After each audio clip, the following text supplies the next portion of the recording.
Now I'm going to show you a formula and we'll do it together. So WOOP, the first one is W, right? And that stands for wish. The next is outcome.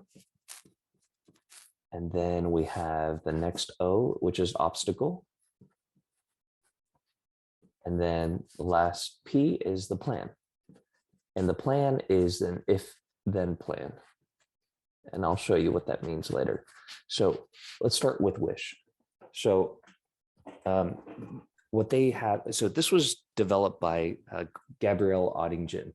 And Gabrielle Oettingen is a professor in psychology at University of Columbia University. And she wrote a book, Rethinking Positive Thinking. And she unpacked positive thinking and said positive thinking actually isn't that effective the way that it's explained in classes in school. She said her team and her researchers realized that we have to rethink positive thinking in a different way in this formula right here. One of the most effective ways is you first identify a wish. And this is not some far-fetched wish in the future. It's more short-term. Like, what do I wish for myself in the next 3 to 6 months? What do I really, really want? Once we identify what that wish is, then you imagine achieving that wish. And you're literally living in it. You're imagining it. You're visualizing it. What would it feel like if I had already attained that wish today? What would my body feel like?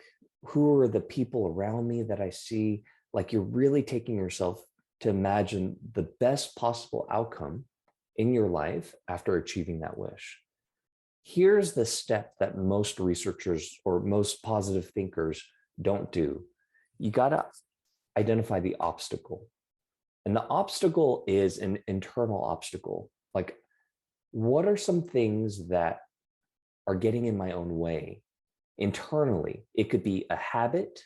It could be a thought, a negative thought or belief about myself that gets in the way, or some type of behaviors that I do that just keep getting in the way of me achieving this wish and obstacle.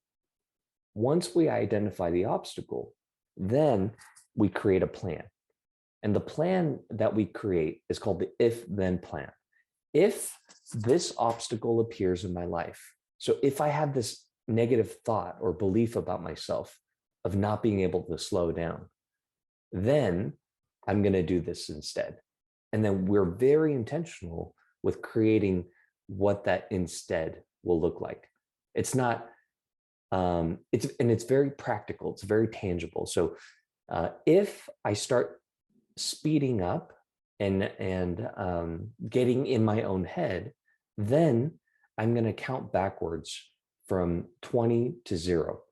It's just a plan to get yourself distracted so that you can remind yourself to slow down. That's the if-then plan. So we first start with the wish. If you were to think out loud with me for the next maybe 6 months, what's something that you really wish for in your life?